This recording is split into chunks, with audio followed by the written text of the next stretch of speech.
The night after, the question lingered in the house like a held breath. Not heavy, not loud, but painfully honest.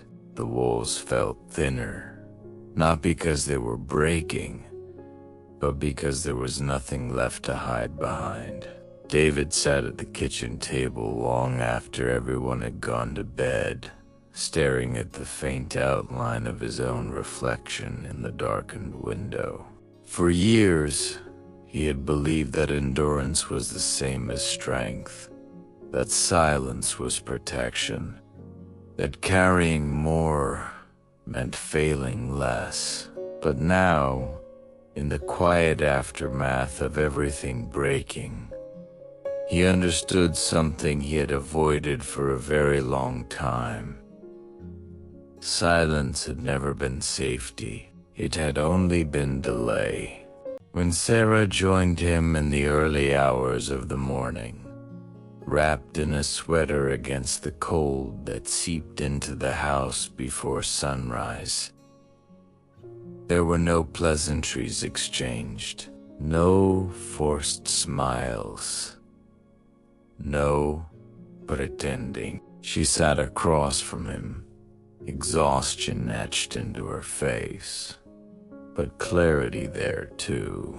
For the first time in years, they weren't trying to shield each other from the truth. They were finally facing it together. And in that shared stillness, something unexpected happened. Det fjärde integro luder it soften. They didn't ask how they had failed. They didn't list mistakes or assign blame. Those questions felt useless now. Instead, they asked the only question that still mattered. What do we do next? It wasn't a question filled with hope or optimism. It was grounded, practical, almost uncomfortable, and yet it was the most honest question they had asked each other in years. The decision they made that morning was not heroic. It wasn't cinematic. It didn't come with swelling music or sudden clarity. It came with humility. David admitted out loud that he could not fix this alone, that pride had kept him working harder instead of smarter, quieter instead of wiser. Sarah admitted that control had been her armor, and it had finally cracked under the weight of reality. Saying these things felt like failure, but strangely, it also felt like relief. They began making calls they had avoided for months, conversations they had postponed out of fear of judgment suddenly became unavoidable. They asked for help in ways that bruised the ego, but protected the family. They made compromises that felt like steps backward, even though they knew deep down they were steps towards survival. None of it felt good. All of it felt necessary. Nothing changed quickly. Bills didn't vanish. Problems didn't resolve themselves. The fear didn't disappear overnight. But something subtle shifted inside the house. The tension that once sat silently between them began to loosen, not because the weight was gone, but because it was no longer being carried alone. The children noticed before anyone else. Leo, who had spent so long making himself smaller, began to relax. He stopped hovering on the edges of rooms. He laughed more freely. He allowed himself to be imperfect again. Slowly, almost cautiously.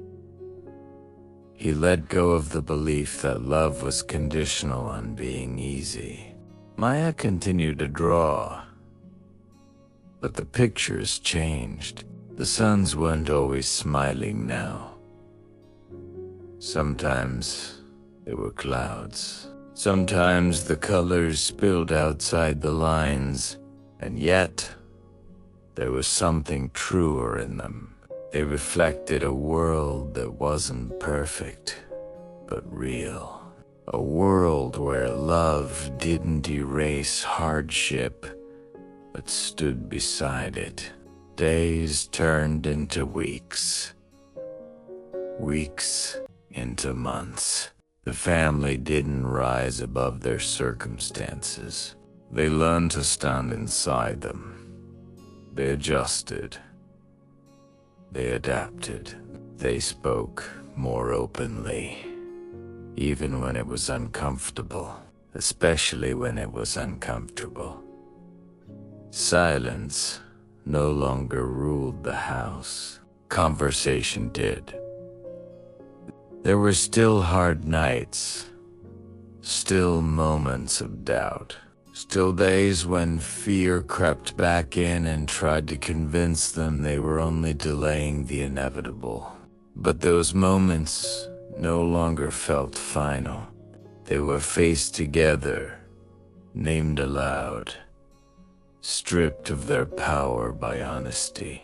David learned that strength wasn't measured by how much he could carry alone, but by how willing he was to be seen struggling. Sarah learned that letting go of control didn't mean losing stability. It meant creating space for support. They both learned that love, when paired with truth, could carry more than silence ever could. Years later, no one would look at this family and call their story remarkable. There would be no dramatic before and after. No moment where everything suddenly worked out. Their lives would look ordinary from the outside. And yet, something fundamental had changed. This was the moment their bloodline shifted. Not because life became easier, but because the pattern broke. The pattern of silence. The pattern of quiet suffering. The pattern of believing that strength meant enduring alone. They didn't escape hardship. They redefined it. They stopped letting it isolate them. They stopped letting it dictate who they were allowed to be with one another.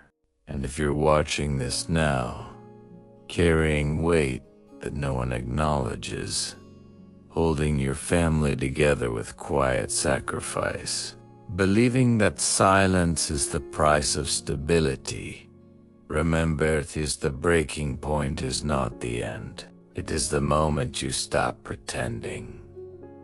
It is the moment you choose honesty over fear. It is the moment you allow the weight to be shared.